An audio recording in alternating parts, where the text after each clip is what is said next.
Hi YouTubers, well you join me, it's Tuesday now, May the 1st I think. Anyway, we had a storm yesterday, which was Monday, 50 mile an hour gusts. It wasn't too bad, as you can see. Sovereign Bay's lines all still intact. I did however lose a fender, which I was a bit upset about. I've never lost a fender in all the years I've been doing this. This fender here was blown up onto the deck and came undone somehow. I don't know how that happened, but off it went. Anyway, I've recovered that. As you can see, these are my best fenders.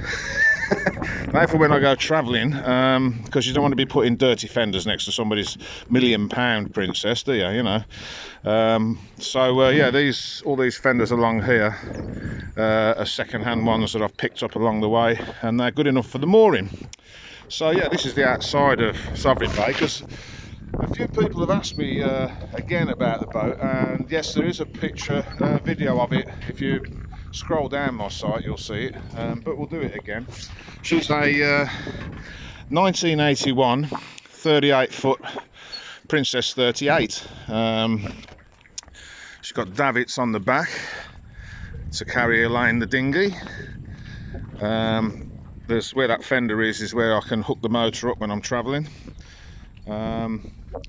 Elaine's in the water at the moment for a good reason. She got damaged in this last storm. She's been damaged in the previous storm, but the last storm sort of finished her off, so I've had to launch her for the moment for her own good until I can get around to repairing the damage that's been caused to the top side.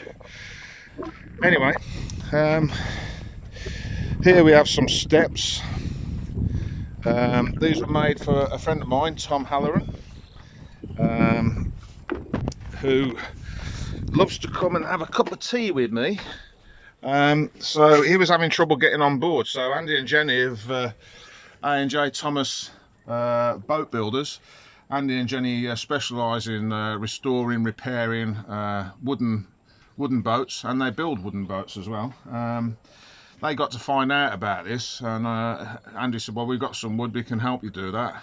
So Andy measured everything up, I cut it out, put it all, spent an afternoon putting it together, and those are now some very nice steps for Tom to access the boat. So Tom, when you want a cup of tea now, you've got no excuse, you can get on and off, no problem.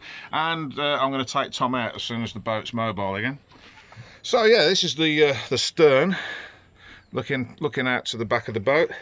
There's a lazarette locker there, which is huge. Now I have all my tools in there. It's my workshop, because this would be the bedroom on the 41 Princess of the same age. So yeah, usually the deck comes up to that height there, and that gives you enough headroom then to have a bedroom down there. So you can imagine it's quite a big area. I use that as my workshop with all my tools and equipment in it. I'll try and film up here, but you probably won't hear me because it's quite windy. But going up onto the fly bridge now, so you can steer the boat from up here. Underneath the covers is another dashboard with all the nav gear you need. Nice big helm seat there, which folds flat so you can sunbathe off it. Good view of all round the boat.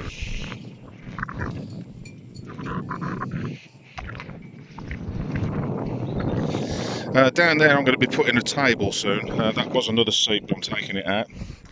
As you can see, you get a good view all round the boat from up here, so it makes it very easy to bring the boat alongside. Although I have to say, out of all the boats I've owned over the years, Sovereign Bay doesn't handle the best. Old Joro over there, let's see if I can zoom into that for you. That's my old boat there.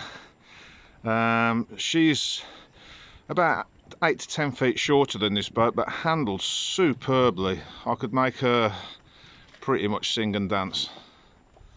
So yeah, that's upstairs. When we go into the rear of the boat, as you can see, we've got nice sliding doors, very 70s. Nice gas locker there. My diesel heater I fitted upstairs on this boat there. It should be under the lazarette, but I put it there for safety reasons. But yeah, anyway, this is Karen Fozzard from Greece. Runs a shop called Down the Rabbit Hole. If ever you're in Kefalonia, it's worth a visit. She does some fantastic stuff, but this is her favourite table. I'm probably going to leave it to her in my will, I think. That's probably the thing to do there. I've had quite a few comments on the table. If anybody knows the origin of this table, I'm quite interested. It must be from some design house or something. It's fiberglass with a glass top. We have an entertainment system where the old settee used to be.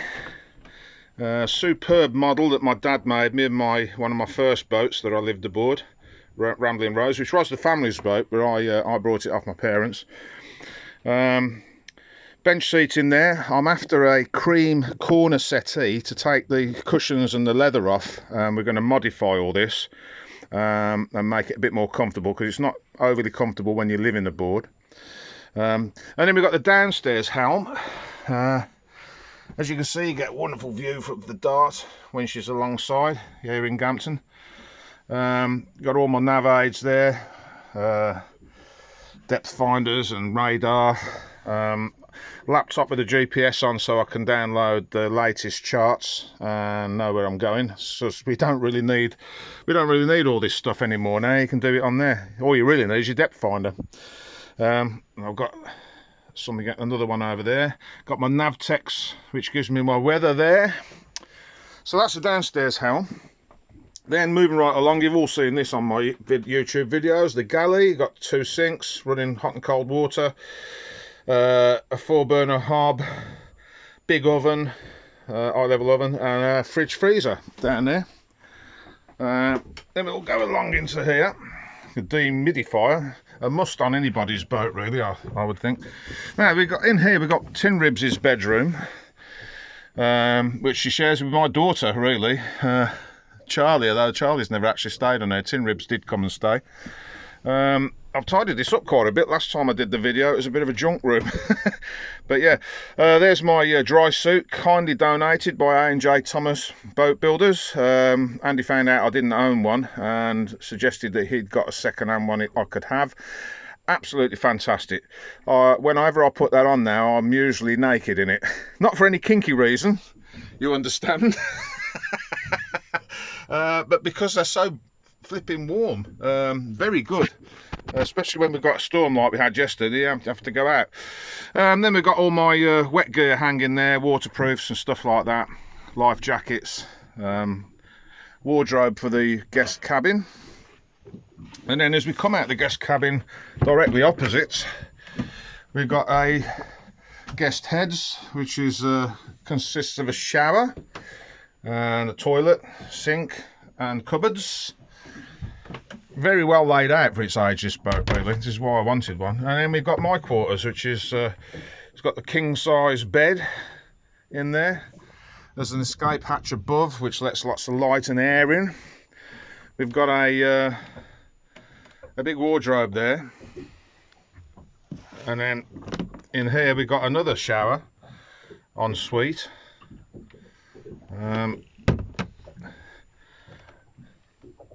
Full-size mirror. So yeah, so that's Sovereign Bay for you really.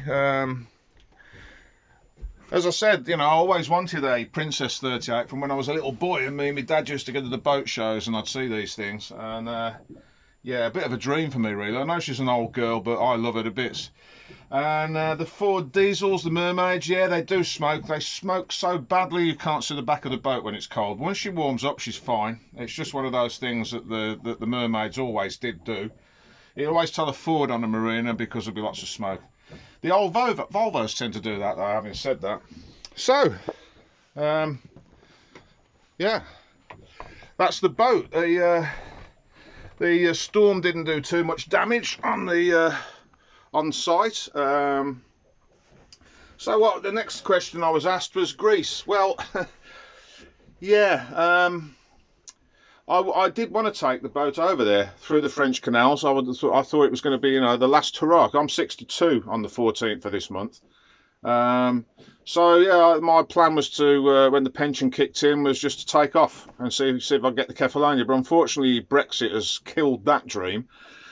Which just isn't enough time to do that, and I wanted to go out there to retire. So, well, it'd take a whole video to explain it. It's quite complicated. If there are any Greek lawyers and accountants on Kefalonia that would like to help me, feel free to message me below on the on this video, and I'll get in touch, because I'm coming out there probably in June, which is the cut-off point for me to get my biometric, apparently. Although they're looking like they might be a bit flexible about that. But would you want to balance your whole future on a if or a maybe? I certainly don't. I've got too much to lose. But I'm going to go out and have a look with an open mind. And then, of course, with my driving licence. But they've extended that now to December. I can sort that out, because I have to have a Greek driving licence. And no, I won't be able to keep my British one, apparently. I know everybody's going to be shouting at the screen, but I've researched this, and that's how it works. If you're going on holiday, you're fine. You can use your British licence. Don't need anything else. If you've got residency of any kind in Greece, then you'll need a Greek licence, and that's just the way that is. So, yeah, if anybody would like to help me with that, then that's fine. And if there's any film companies out there want to sponsor me and do a documentary of me taking the boat round and getting my residency, I'll be well up for that.